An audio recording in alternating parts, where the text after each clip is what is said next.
Hello everyone, my name is Doug Nicol, one of the investment analysts on the Best of Breed team, and welcome to another conversation with Nedgroup Investments.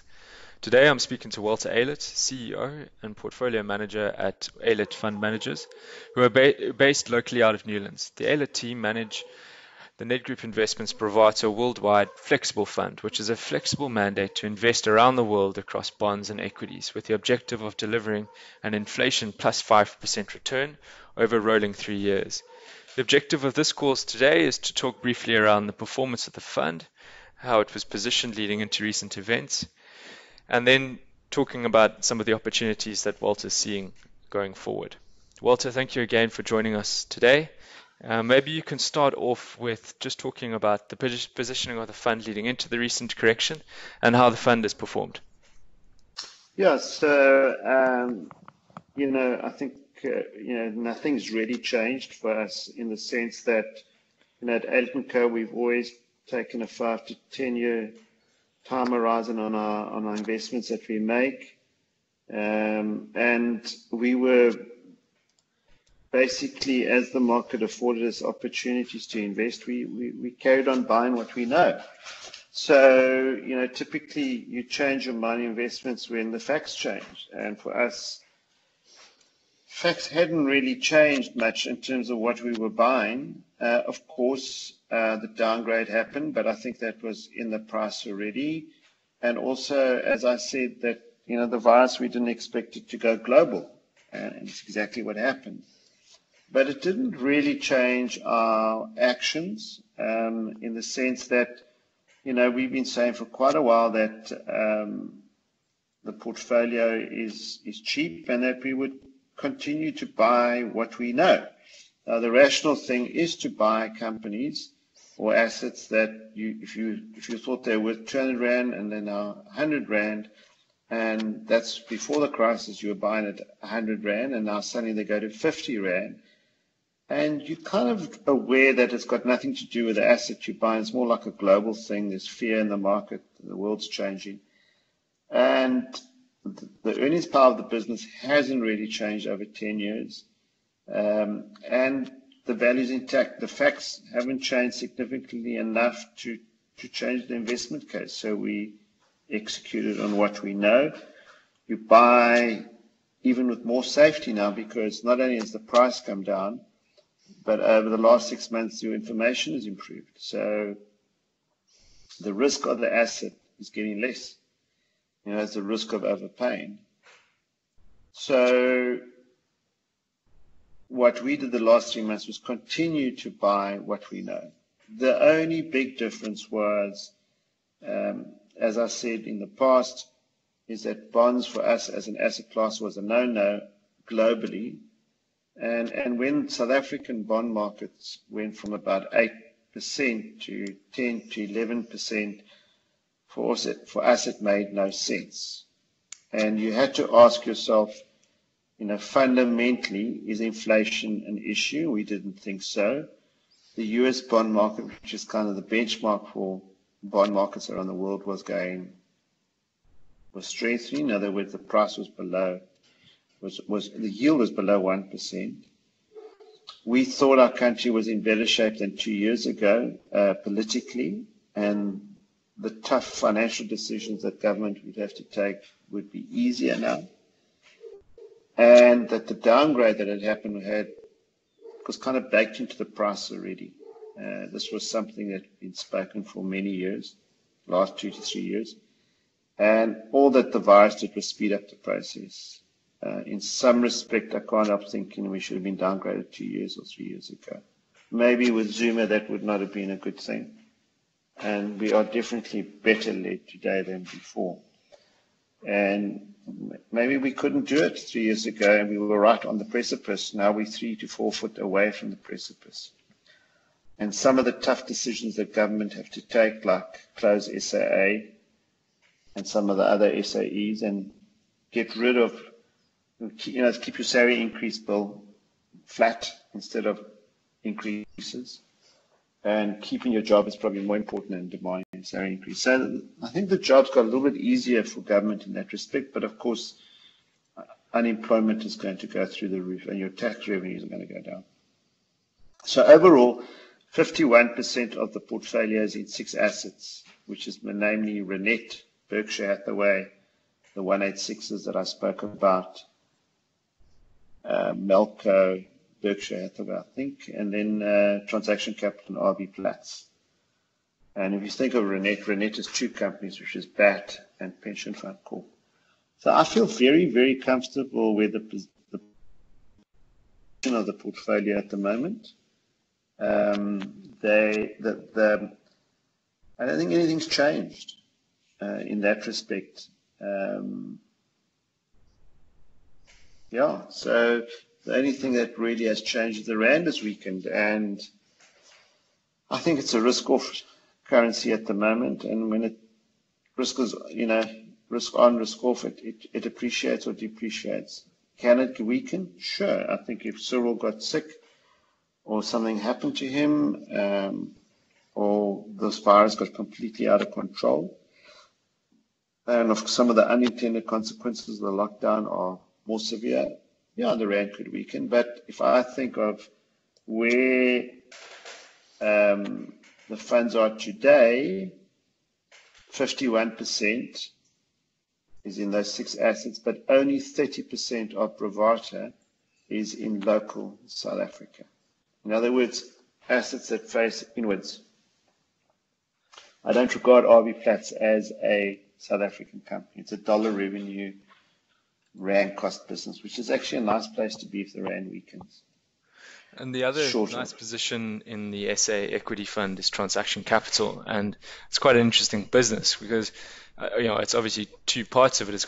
You got the taxi finance side, but you've also got the Transaction Capital Risk Services, which is a debt collection service, and with the view on banks potentially suffering greater levels of credit loss. What's your view on that, on Transaction Capital?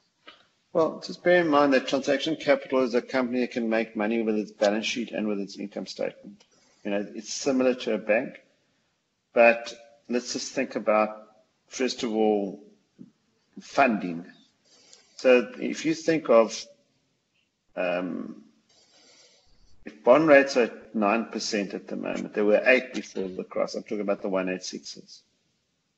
So the downgrade seems to have been already priced in at 8, in my opinion. I think the difference today is merely the risk of the world's economy, not really a South African problem. So, and then if you've got prime minus, prime has dropped 200 basis points, and there's talk of a third cut. They can, secure funding hopefully a lot cheaper. So that's on the funding side.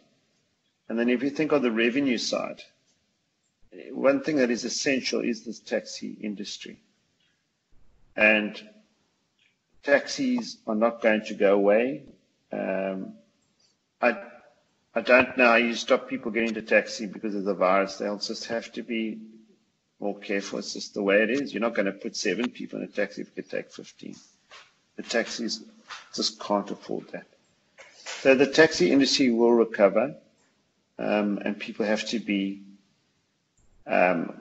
transported to work. And as more and more people get immune to the virus as a result of being infected, over time, probably 12 to 18 months, I suspect the taxi industry will be fine. And bear in mind the petrol prices is such a low, that's very good for taxis. So affordability of the taxi will be there. I'm not quite sure how the weak rand fits into building Toyota buses, but they are manufactured here, but there's an element of a Japanese yen cost there that you'll have to pay. So overall, I think the taxi business will be fine. The worst thing that could happen in the taxi business if the government outlaws the maximum people you can take is 7 people in a taxi, and they have to keep 1 meter distances. That's the one nightmare scenario. I can't see that happening. I simply cannot. And then if you think they've got 700 to 800 million rand on their balance sheet, they can take a lot of advantage of distressed books that are going to come up for sale now. So ironically, Transaction Capital is in a good place in that respect. And then, of course, the Australian business, which is mainly an agency business at the moment, is doing a lot better and over time getting bigger in their lives. And there's a small investor in Europe that they've been playing around, and who knows where that will go. I think the thing about transaction capital, which hurt the fund and all our funds at Aylett & Co., bear in mind we bought this thing at 475. It went all the way to 26. And it's a good example of Aylett & Co. does not sell its good investments to lock in short-term performance. So at 26, the founders sold half their shareholding at 23.50, I think. What that did was, before the crisis, it took out every willing buyer of transaction capital in the short term. So their timing as a seller was perfect. But as a buyer, was a holder, it was terrible because along came the virus and the downgrade. And it took the share as far as 19 Rand. So I think that goes quite some way to explaining some of our performance relative to competitors. It doesn't worry us because the company's recovered again to 16 Rand. And I suspect that it will, as things calm down, remember there are much more new shareholders now. The market cap has got more of a public feel to it. In other words, it's much bigger and be more available for the larger fund managers to buy. So I'm not worried about transaction capital. I think it's a great. And then RB Platts, in a similar way, was at 60 Rand and went all the way to 14, I think. Now, RB Platts is a platinum mine that's been developed. It reaches what we call steady state or full state in September, probably be now December, when its new mine will start producing large amounts of ore. And if you remember, at the same time, Amplatz's smelter broke down and they refined 4 RB Platts. So there was risk to the balance sheet. There was no volume coming through. Then the virus came along. So it was hit particularly hard. I think long term, the prospects for the platinum group of metals and a weak rand bode well for the platinum group of investments. So we don't own Implats or Northern or Amplats. We've chosen to take the smallest of all the platinum producers. And we think their balance sheet is strong. They can last till December. And already we've seen the share price recover to 35. So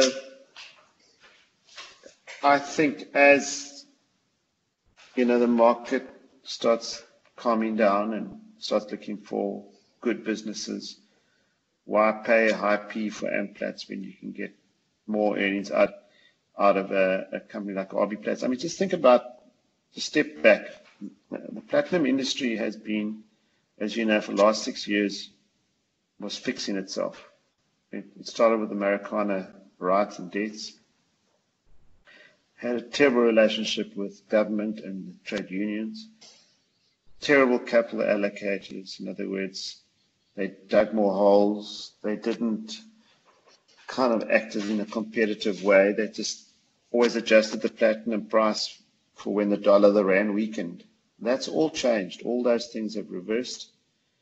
And I don't know if you saw, they were buying back their bonds, they were buying back their debt, they were doing very clever financial deals. Like in the case of RB Platts, they bought back their shares from Amplats for 22 Rand, and they had debt on their balance sheet, which they then streamed their gold production to pay that debt off.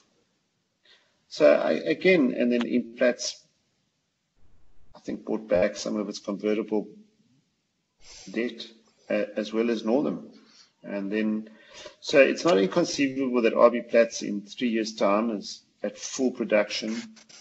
There are more cars in the world on the roads, needing cleaner air. I mean, one thing that does not escape me is that everyone knows that this virus did us one big favor. The air is cleaner, and we love clean air. And if there ever is a good advert for catalytic converters to clean every single bit of exhaust fume, it's now. And I don't think it'll escape the world. So, and then, when you start talking about blue sky, like fuel cells, and who knows where it's going to go.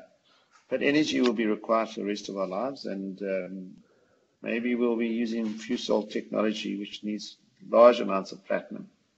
And we're the only platinum producer in the world, so of size. So I think the platinum industry bodes well. It's very important to government. It produces huge amounts of income for the country and dividends for its black empowerment trusts and as well as shareholders and taxes. So I think they'll leave it alone, and it seems like that to me. So, again, I just think of Renet trades at a 40% discount to some of its parts. It's all offshore. It's in tobacco, which is defensive. Both subsidiaries are valued at extreme lows. You've got RB Plats, which I've spoken about, Transaction Capital. We'll talk about Berkshire now. And then you've got the 186s. So the only risk in the 186s is we believe the South African government won't pay us back. And I don't think that's the case. Yeah. The other SA stock, Walter, is AECI. They seem to have made recently made some good moves with the sale of Crest Chemicals, and they obviously increased their dividend and reduced their debt. So what's the outlook for them? Well, AECI is one of the better companies. We were extremely disappointed with them. We get to know our businesses really well in the management team because we tend to hold for many, many years. And I think what disappointed us was they did 2 acquisitions which they shouldn't have done. And as a result, you could see the share price just didn't want to react. One was the Schirm acquisition, which is a chemical company in Germany.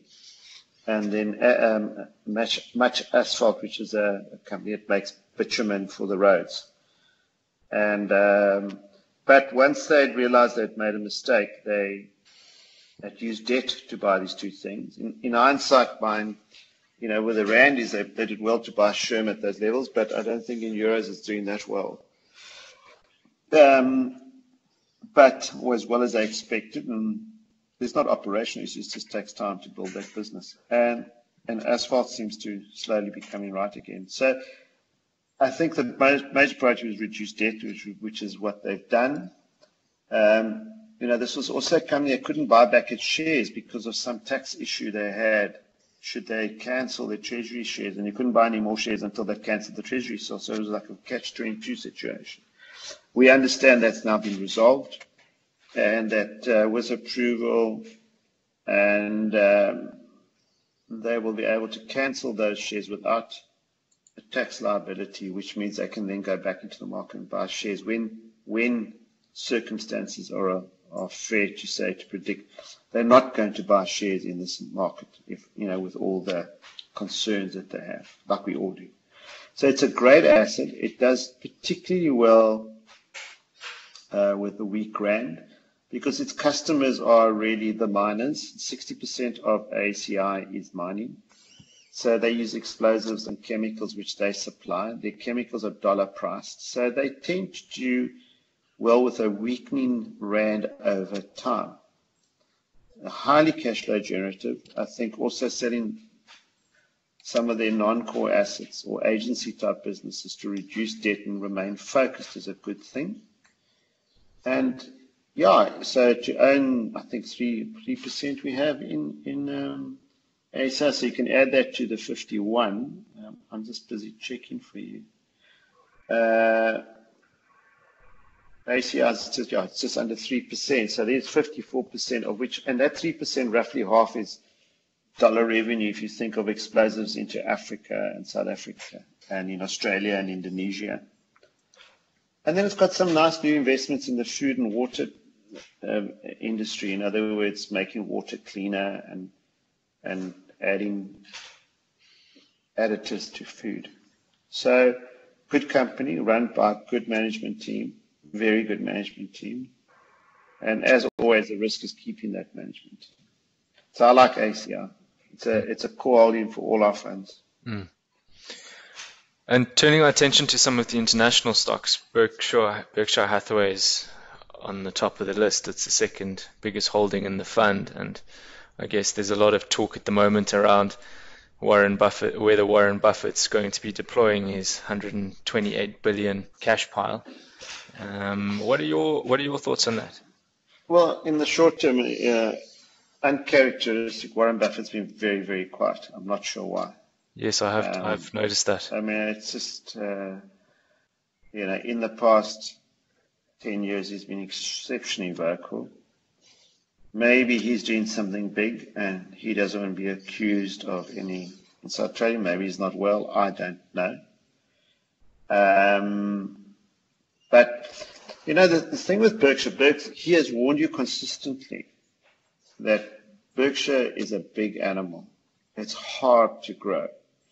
So I think Berkshire is kind of a cornerstone of your portfolio in that it's a good proxy for the American economy, and it's certainly cheaper than buying the S&P 500. So I like to think that taking US assets that we've sold and we don't want to bring the money back, we think interest rates are going to remain low in the US. Berkshire's a very good alternative. And as he's bought more and more unlisted business or delisted public shares, like Precision Cast Parts was one and Burlington was another, it makes Berkshire a much more unlisted company and does not rely so much on listed companies, and its cash flows are enormous. So once Mr. Buffett goes up there to Blue Skies or wherever you do go when you die, I'm not sure, and Charlie Munger, the new guy that has to run the business, or the new guys, will not know what to do with the cash. The cash flow will be just too much for them to handle. So I suspect that they'll pay dividends. And by paying dividends, what that does, opens up a whole new bunch of new investors, mainly the American pension funds. Because pension funds, either by law or seek dividend income. And Berkshire, I think, gets kind of excluded from that bunch. And in these times of uncertainty, I just think Berkshire is a wonderful, wonderful business to own. But it's not super cheap. It's not going to double every 2-3 years. It's not an Apple and it's not a Microsoft. It's just a plain vanilla, boring conglomerate run by very good managers. Forget about Warren Buffett and Charlie Munger. They don't really matter, I think. I think Greg Abel and Ajit Jain and all the other managers are more important. I think what is a bit disappointing to me is Bill Gates leaving the board. I think between him and Howard Buffett, Warren Buffett's son, who's going to be chairman when Buffett goes, would ensure that the legacy of Buffett remains for at least another 10, 20 years. And if you look at the age of that board, it's bloody old. There's guys like Walter Scott and Tom Murphy, they're in their 80s and 90s. So, will people like Stephen Burke, who's the Comcast CEO, and Mary Decker, who was the Yahoo financial person, and Meryl Whitmer, I think, I can't remember the third person, but that they are there to make sure that the principles and the legacy that Berkshire stands for remains. I think it will, but it will change over 5 to 10 years. And I feel very comfortable with Berkshire. But the time to buy Berkshire is when no one wants to own it. And can I just stress, Berkshire has hurt us for the last 5 years. Relative to the S&P, it's underperformed. You wanted to own Amazon and the NASDAQ stocks. You did not want to own Berkshire. So, Yeah. And Walter, just looking at the rest of the portfolio, we have a couple of minutes left just to talk about, maybe touch on the EM exposure. You had mentioned in previous notes about the attractiveness of Asia in particular, and you held Oriental and Melco were some of the holdings that you had. Are you still seeing opportunities there to deploy capital? I think, as I've said in the past, I think it's very dangerous to think one knows what happens in a region, never mind a country. You know, Mm, I can talk about South Africa because I live here and a large amount of our assets are here. When we talk globally, we talk about maybe 200 assets that we know and follow. There's 14,000 stocks one can buy.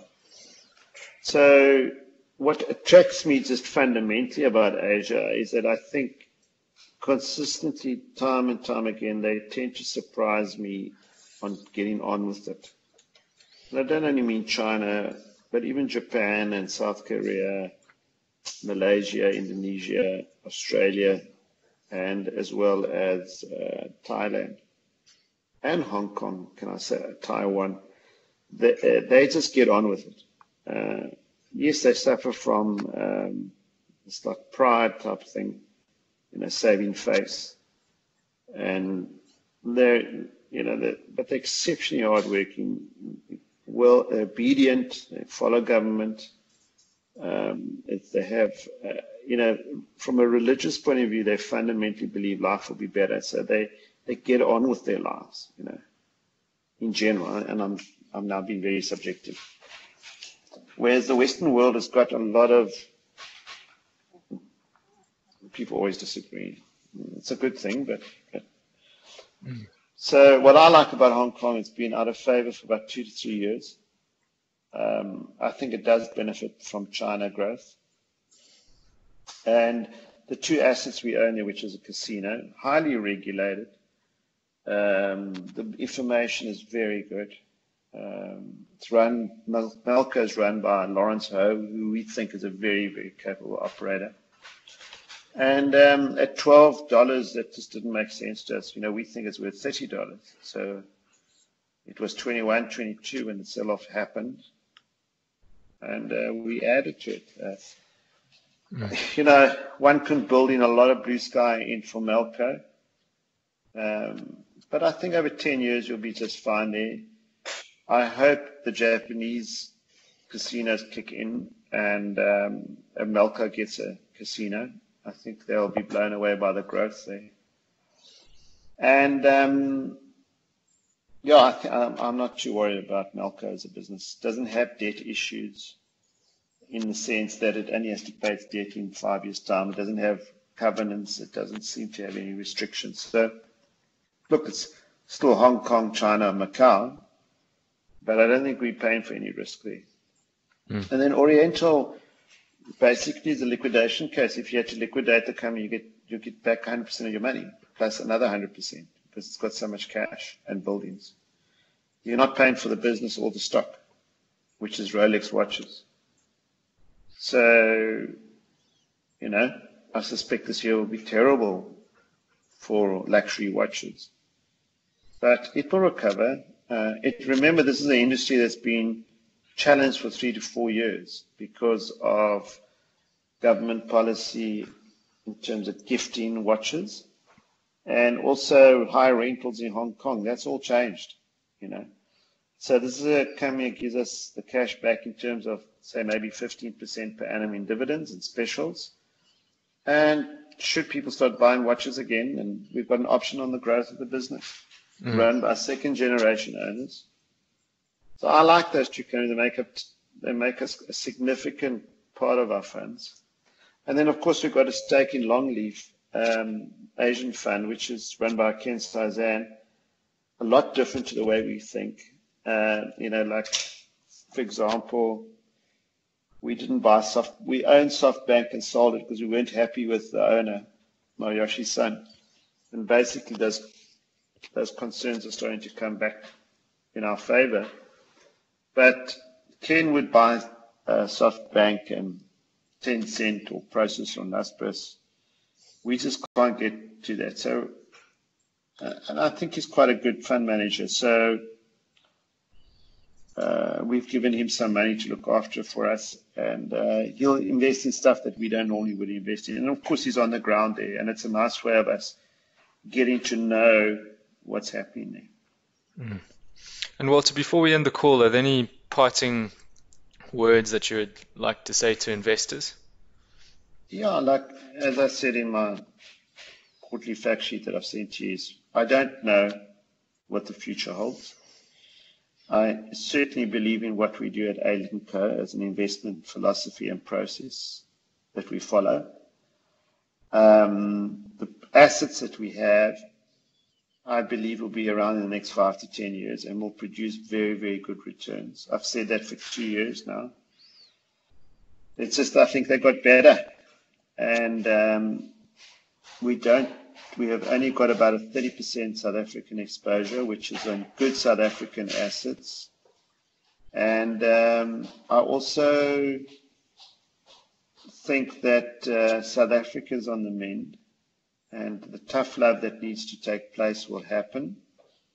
And again, we'll look back and say the last 3-4 years was necessary. We're a young country, it's 20 years old. I would leave with one word of caution, and it's got nothing to do with what's happened in the last 3 to 6 months, but something doesn't make sense in the financial markets in terms of equity valuations in the US. And I think Europe has got a lot of issues. So their markets have corrected by 30%, but the US is just down between 5 and 13%, depending which index you look at. I know interest rates are low, but I think it's a region that has been very poorly led for the last 4 years by Donald Trump, and should he get in again, I think many of the policies that he will implement long term will be very bad for the US, and that's what we've seen already happen. I think Europe is in constant challenged positions. It needs a weak currency to export its products. Brexit is a problem for the UK. And Asia looks more attractive, but when your two biggest customers, mainly Europe and the US, are struggling, you might find it difficult to export everything you want. And ironically, Latin America and Africa are just lost in all of this. So I find South African assets far more attractive than Western developed economies. And I think one can't afford to not be exposed to Asia, mainly China, and the countries that support China. You know, if you think of Vietnam, took a lot of market share away from China in terms of textile manufacturing because of the anti-American policies that were starting to be implemented. And Hong Kong, I don't believe will go away. And buying a company that you understand, despite all the negative pessimism, is not a bad idea. Otherwise, in other words, Oriental or Melka. Mm. So, yeah, just carry on, and our portfolio is well placed. I think what will be exciting is what we'll do with the other 40% that we haven't spoken about in the fund. Yeah, and and there's still cash, on the portfolio as well. So I think there's definitely some. Yeah, there's 30% cash there that we can use. Yeah. So 30% cash, bonds and cash. Yeah. Great. And we won't own bonds forever. So yeah, we'll sell them at a surplus, and we'll do all right. And I think also the one thing about Bravata is that, if I can just leave with this, our clients that are there have been for a long, long time. They're not going anywhere, hopefully. And I think they understand the way we do things. So the challenge is for Aylett & Co. for our investments that we made to recover. Absolutely. Yeah. Right, Walter. Okay. Well, thank you. Right. Thank you again for taking your time away from the Bloomberg screen and to facilitate this call. And look, I hope everyone on this call has found this conversation useful. And I do believe this concludes our series of weekly calls, and that we have run with various fund managers on the range since early March. And we do trust that you have found this content informative and useful for your interactions with clients. Thanks again for joining us, and good luck with the rest of the lockdown.